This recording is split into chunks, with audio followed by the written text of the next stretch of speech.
Di surat, bentar Ustaz. Di surat Luqman ayat 15 Pak Ustaz. Ya, silakan. Yaitu tentang menghormati ibu kan. Itu maksudnya itu yang bertanya itu siapa dan kepada siapa dia bertanya dan siapa yang menjawab gitu. Saya bingung itu. Itu surah Luqman tentang teladan Luqman mendidik anak, Bang, itu. Oh, bukan Itu Nabi di Muhammad ya? ceritanya nggak ada di kitab Anda, nggak ada Luqman itu. Iya. Jadi itu cerita Luqman dalam mendidik anaknya. Coba Anda baca dari 13. Oke. Bentar.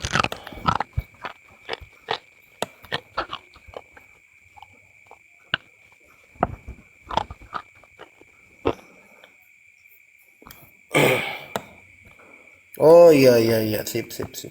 Sedikit lagi teman-teman habis ya, bentar. Sip sip, mantap Ustaz. Bentar bentar. Saya kok lupa tadi apa yang saya mau nanya ya? Saya boleh tanya Aduh. sesuatu nggak? Ada tadi yang, oh ya baik baik, silakan Pak Ustaz. Baik. Bang, betul nggak Yesus itu punya tato di paha? Serius nih? Tato? Iya, punya tato di paha. Tato? Oh nggak ada tuh Pak Ustaz datanya tuh. Nggak Yakin? Yakin. Yakin Baik. 1000%. Coba Anda bacakan dulu Wahyu 19:16 coba. Oh sebentar ya. Waduh. Gawat nih. Bentar.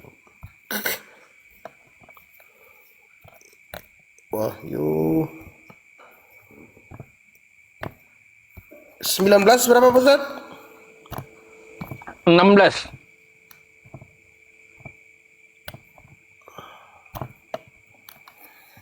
Dan pada jubahnya dan pahanya tertulis suatu nama, yaitu Raja segala raja dan Tuhan di atas segala Tuhan.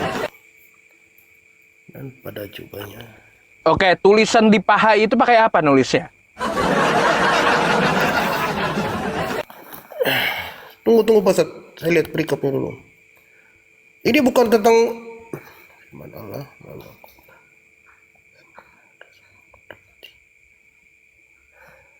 Oh ini mungkin tentang mimpi Pak Ustadz. Yang saya tanya, Bang, Ya. tanya, menulis di paha, itu kira-kira pakai apa? Dan pada jubahnya dan pahanya tertulis suatu nama, yaitu Raja segala raja dan Tuan di atas segala Tuan. Jubah dan paha itu mungkin ini Pak Ustadz, penampakan tampak aja gitu Pak Ustadz, bukan tato. Kan bisa ada pilihan, pakai cat, spidol permanen, tato atau apa nih pilihannya nulis di paha itu?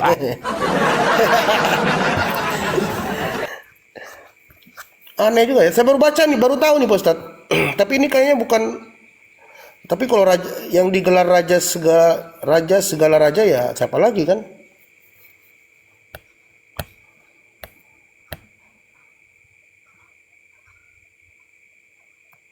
Dan dari mulutnya Bentar, Bang. keluarlah sembilan.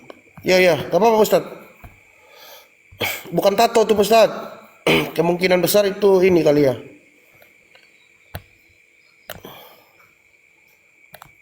Mana pertanyaanku tadi ya? Kok hilang ya?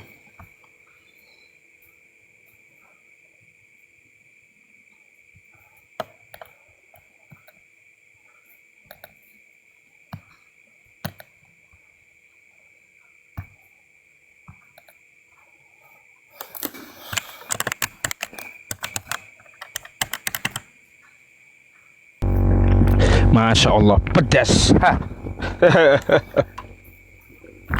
Udah kelar Ustaz?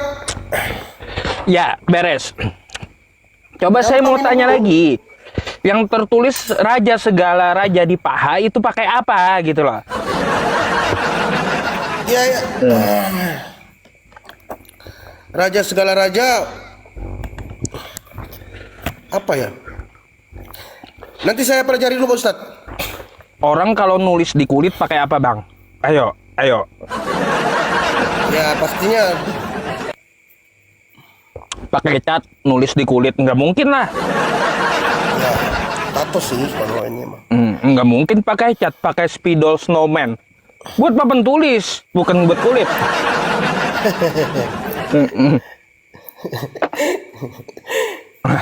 Iya juga ya. Ntar Pak Ustadz. Nanti saya itu kan itu kita mimpi Pak Ustadz. Jadi untuk menafsirkan itu memang butuh spesifikasi ya, butuh intelektual yang ini. Jadi bukan makanya banyak yang menolak dulu kitab Wahyu itu. Kocak aja sih tulisan teman-teman. Itu panu katanya. Aduh. Sampai berair mata saya baca juga.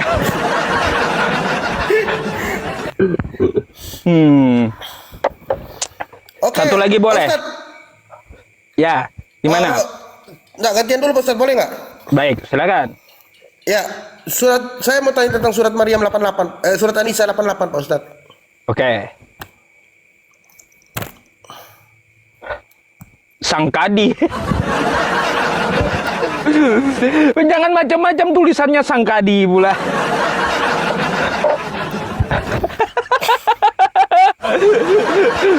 Iya. Aduh.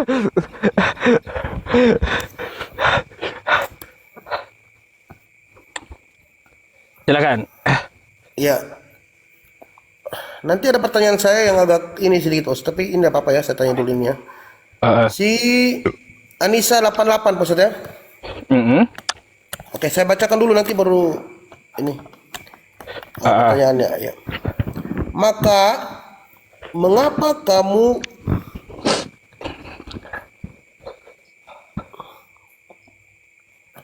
apa nih ya? Kecil tulisannya. Mengapa kamu terpecah menjadi dua golongan dalam menghadapi orang-orang munafik, padahal Allah telah mengabaikan mereka kepada kekafiran, mengabaikan Pak Ustadz. Ini kata mengabaikan yang saya bingung Pak Ustadz. Ya. Jadi Bang, An-Nisa 88. Oke. Ya. Jadi An-Nisa 88 itu berkaitan tentang masalah perang Uhud. Dulu waktu mau perang Uhud, Nabi Muhammad itu beserta kaum muslim. Tapi waktu di tengah jalan menuju medan perang, ada sebagian yang mengkhianati gitu. Nah, makanya ada dua pendapat di situ. Yang mengkhianati ini disebut munafik. Cara menghadapi orang munafik ini terdapat dua pendapat. Yang pertama mengatakan satu harus dibunuh, yang lainnya berpendapat tidak boleh dibunuh. Gitu, pendapatnya lain. Nah, jadi seperti itu, terpecah jadi dua golongan. Itulah An-Nisa 88 maksudnya. Oke. Terus kata-kata di bawahnya di akhir ini ya Pak Ustadz mengatakan barang siapa dibiarkan sesat oleh Allah, kamu tidak akan mendapatkan jalan. Iya, betul. Kenapa dibiarkan Allah sesat gitu? Karena mereka mengkhianati Rasulnya dan malah menantang berbalik gitu kepada Rasulnya. Makanya barang siapa yang dibiarkan sesat oleh Allah, orang-orang itu akan menjadi munafik di saat mau berperang dengan Rasulullah gitu. Siap. Udah paham saya Pak Ustadz. Silakan. Gantian Pak Ustadz nanya. Udah Baik, ngerti ya. sekarang Saya bingung aja di bawah tadi. Ya. Sekarang saya mau nanya Bang. Betul nggak Tuhan Anda kalah gulat? Kalah gulat. Betulkah Tuhan? Nggak mungkin lah Pak Ustadz. Namanya Tuhan Pak Ustadz. Nah, masa Anda nggak baca Tuhan Anda sedang bergulat? kalau di Wahyu ya memang mimpi. Kalau jangan kalau Wahyu. Ini bukan di Wahyu. Oke, di mana Ustaz? Silakan. Coba Saya buka bacakan. kejadian 32 nomor 24 coba. Sampai 30. Kejadian 32 32. nomor 24 sampai 30. Kenapa Tuhan Anda di situ kalah gulat gitu loh. Oke, saya bacakan ya. Lalu tinggallah Yakub seorang diri dan seorang laki-laki bergulat dengan dia sampai fajar menyingsing. Oh, main gulat tuh ya. Ada yang gulat dengan Yakub kan tuh ya. Lanjut. Lalu tinggallah Yakub seorang diri dan seorang laki-laki. Nah, seorang laki-laki ini orang Pak Ustadz, kan orang Ya, gitu, dia kan bentuknya seorang laki-laki tuh ya. Lanjut lagi. Dan seorang laki-laki bergulat dengan dia sampai fajar menyingsing. Ketika orang itu melihat bahwa ia tidak dapat mengalahkannya, ia memukul sandi pangkal paha Yakub, sehingga sandi pangkal paha itu terpelecok ketika ia bergulat dengan orang itu. Terus. Lalu kata orang itu, biarkanlah aku pergi, karena fajar telah menyingsing. Sahut Yakub, aku tidak akan membiarkan engkau pergi jika engkau tidak memberkati aku. Terus lagi. Akan memberikan engkau pergi jika. Ya, oke. Bertanyalah orang itu kepadanya, siapakah namamu? Sahutnya, Yakub. Lanjut. Lalu kata orang itu, namamu tidak akan disebutkan lagi Yakub, tetapi Israel, sebab engkau telah bergumul melawan siapa? Lalu kata orang itu, namamu tidak akan disebutkan lagi Yakub, tetapi Israel. Sebab dia bergumul lawan siapa? Manusia. Allah dan manusia. Sebab dia bergumul melawan Tuhan, melawan Allah yang berbentuk manusia laki-laki tadi, kan gitu. Nah, sebab dia melawan Allah dan manusia, makanya saya tanyakan, kenapa Tuhan Anda kalah gulat gitu. Oh, berarti ini alasannya makanya Yakub itu dikasih nama Israel ya? Iya, karena Tuhan kalah gulat, makanya dinamain Israel gitu. Bertanyalah aku kepadanya juga. Tapi ada, tunggu sebentar Ustaz, saya bacakan terus ya. Jangan sampai kita salah paham nih. Nah, di kayak ayat ke-29-nya mengatakan, bertanyalah Yakub, katakanlah juga namamu.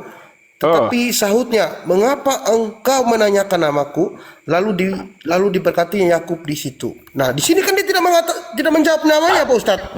Mengapa engkau menanyakan namaku? Lalu, oh iya, diberkati. Ya iya, mana ada Tuhan punya nama, kan gitu.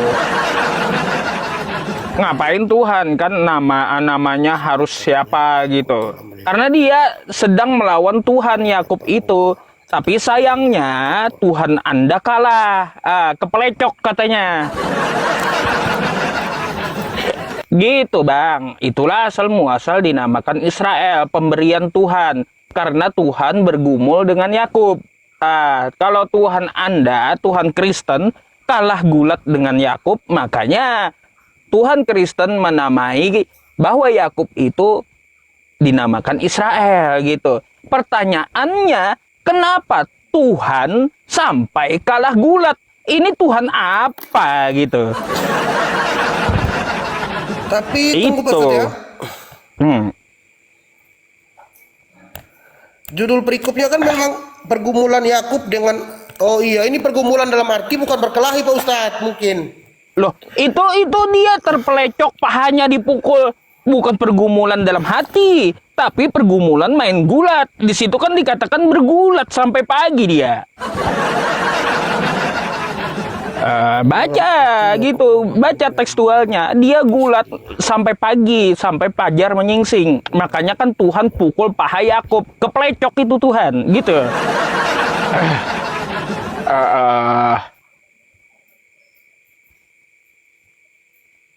Itu bang. Oke ya. Iya, Ini saya bukan bermaksud menghina, biar Anda berpikir gitu. Tuhan apa yang kalah gulat? Masa yang namanya Tuhan Allah kalah gulat? Gimana sih? Aduh, iya, kalah sabuk Tuhan Anda sama saya, Bang, kalau gitu. Nggak naik peringkat itu. Iya, silakan. Jangan dimakan gelasnya ya. Ada aja, bentar ya teman-teman.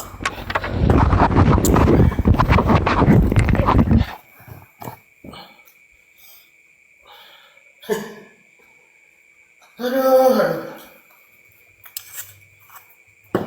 Dari mana datanya? Bingung saya ini.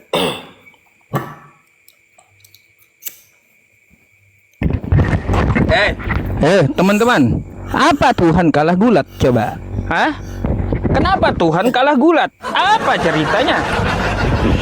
Masa Tuhan kalah gulat? Aneh.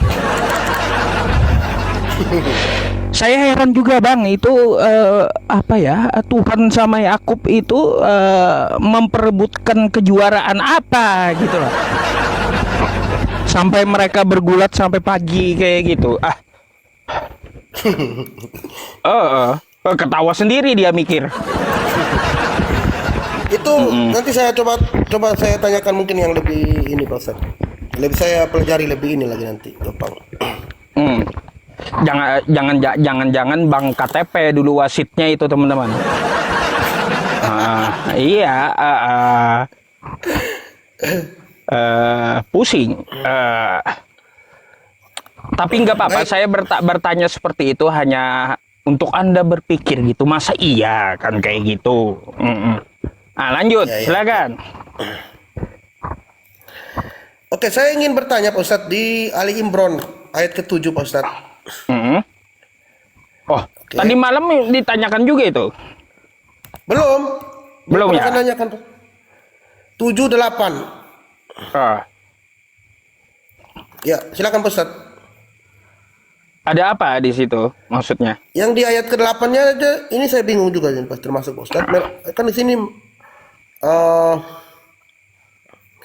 mereka berdoa, ya Tuhan, ya Tuhan kami, janganlah Engkau condongkan hati, janganlah Engkau condongkan hati kami kepada kesesatan setelah Engkau berikan petunjuk kepada kami. Dan karuniakanlah kepada kami rahmat dari sisimu. Sesungguhnya Engkau Maha ini. Oke. Ya, itu berhubungan dengan ayat sebelumnya memang. Ya, yang ketujuhnya kan bunyinya ke sini, dialah yang menurunkan kitab Al-Quran kepadamu. Dalam kurung Muhammad. Betul. Di antaranya ada ayat-ayat yang Muhkamat, ayat yang jelas yang dimaksud muhkamat. Ya, itulah pokok-pokok kitab. Nah, ini pertanyaan saya Pak Ustadz. Kan ada 2 ayat mutasabihat ya? Ya, ayat mutasabihat yang samar. Apakah mutasabihat itu apakah ayat yang tidak bisa dibaca seperti di surat Maryam ayat pertama itu? Gini, itu salah satu mutasyabihi juga, Bang ya. Lalu ada juga ayat mutasyabihat seperti Maryam ayat 1, lalu ditakwil-takwil agar menyesatkan orang. Ada kayak gitu. Nah, makanya orang yang sesat lebih mencari ketakwilnya untuk menyesatkan orang. Makanya di ayat ke-8, semoga Allah menghindarkan kita dari kesesatan yang dipakai oleh orang-orang yang ingin menyesatkan melalui ayat-ayat mutasyabihat gitu. Oke, mantap. Baik, begini Pak Ustadz, pertanyaan saya muncul pertanyaan saya kemudian, apa fungsi dan apa alasannya Allah menurunkan ayat mutasyabihat seperti yang di surat Maryam ayat pertama sehingga manusia tidak, itu bertujuan untuk apa? Kenapa sih harusnya kan Al-Quran itu atau wahyu itu kan harus supaya kita tuh mengerti umat yang dimaksudkan supaya nabinya mengerti dan disampaikan kepada umatnya supaya dapat memahami dan menjalankan perintah-perintah Allah gitu dan menjauhi Betul. larangannya. Baik. Ah, baik. Kenapa ayat seperti itu diturunkan? Itu membuktikan bahwa Al-Quran itu bukan bikinan manusia. Itu dulu. Oh itu. Bisa manusia bikin kayak gitu. Kaf, ha, ya, ain, sod, to, sin, mim. Apa artinya? Hanya Allah yang tahu. Hanya Tuhan yang tahu. Itu membuktikan bukan bikinan manusia gitu. Nggak ada manusia yang dapat mengetahui artinya. Kan gitu. Oh, jadi tujuan utamanya supaya agar kita paham bahwa itu bukan buatan dari manusia gitu. Bukan bikinan manusia. Agar kita paham, Siap. berarti kitab ini tidak dapat diterjemahkan, tidak dapat diartikan secara sembarangan. Hanya Allah yang tahu, membuktikan bahwa kitab ini bukan bikinan manusia. Jadi gitu, Bang. Itu maksud ayat mutasyabihat itu gunanya kayak gitu. Oke, baik. Terima kasih Ustaz, sudah paham saya. Oke, bagaimana dengan ayat yang tadi mukamat? Kalau ayat muhkamat itu kan hukum yang jelas, yang tidak perlu lagi kita pertanyakan. Contoh ya, An-Nisa 48. Syirik atau mempersekutukan Allah dosa yang tidak diampuni, kan gitu. An-Nisa Nah. 48. Ya,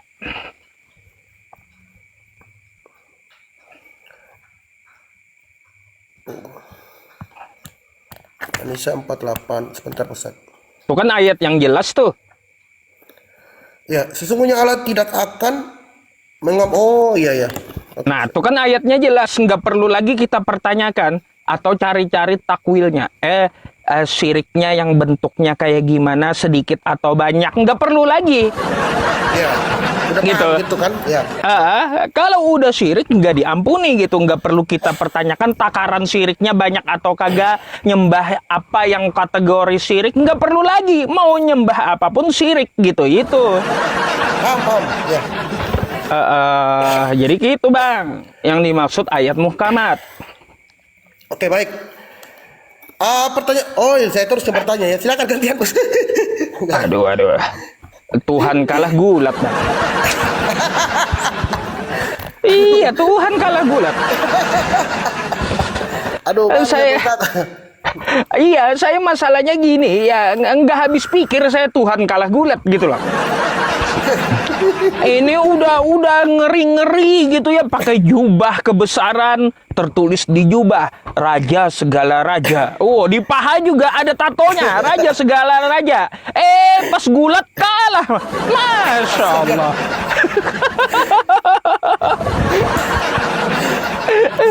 Iya teman-teman kayak gitu ya. Oh, ini maksudnya itu gimana ya? Penampilan udah sangar nih, kan kayak gitu ya. Jubah sangar, raja segala raja, tatonya raja segala raja, kan kayak gitu. Gulat kalah. Penampilannya aja yang sangar. Aduh. Nanti saya pelajari dulu itu Pak Ustadz. Itu mungkin Oke. jangan sampai ini. Oke. Nih teman-teman, saya yakin yang nonton hampir 5.000 orang ini di rumah pada ketawa semua orangnya. Aduh. Oke.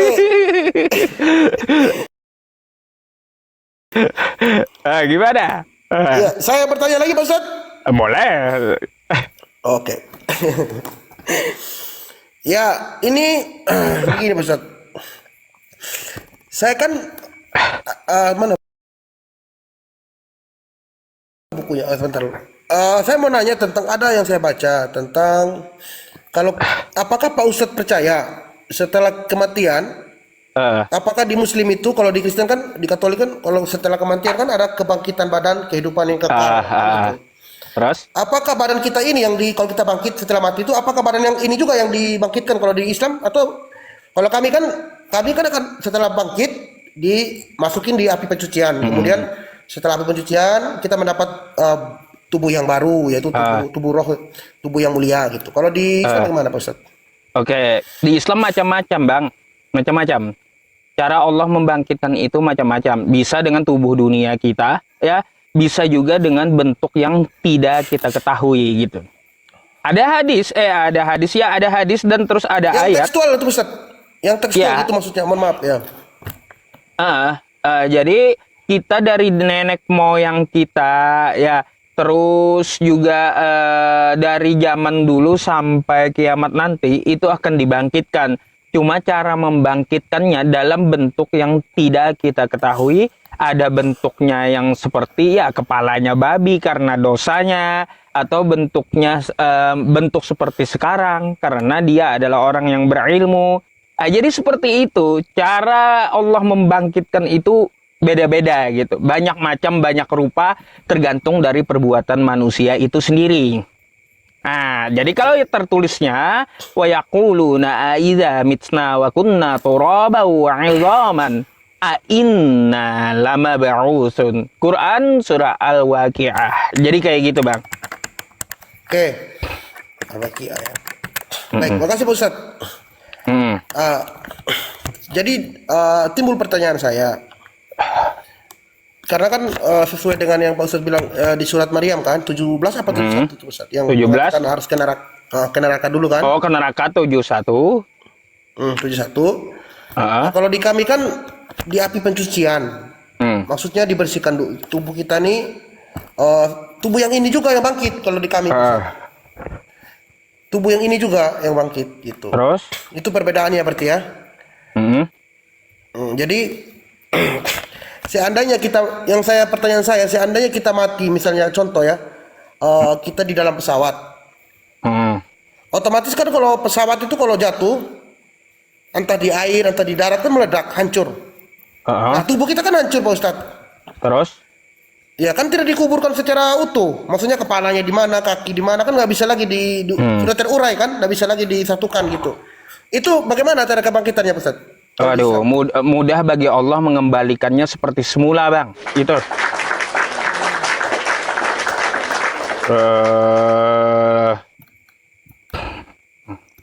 Oke. Bentar ya, saya cari teksnya Luqman 28 tuh. Luqman 28. Luqman 28. Ya. Oke. Luqman 28. Yang tekstualnya ya.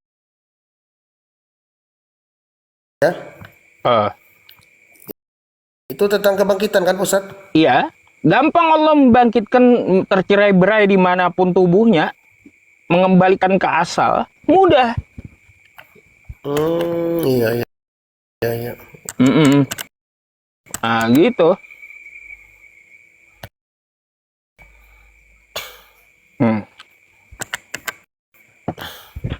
Oke, baik. dapat ya itu jawabannya. Siap. Thank you Pak Ustaz.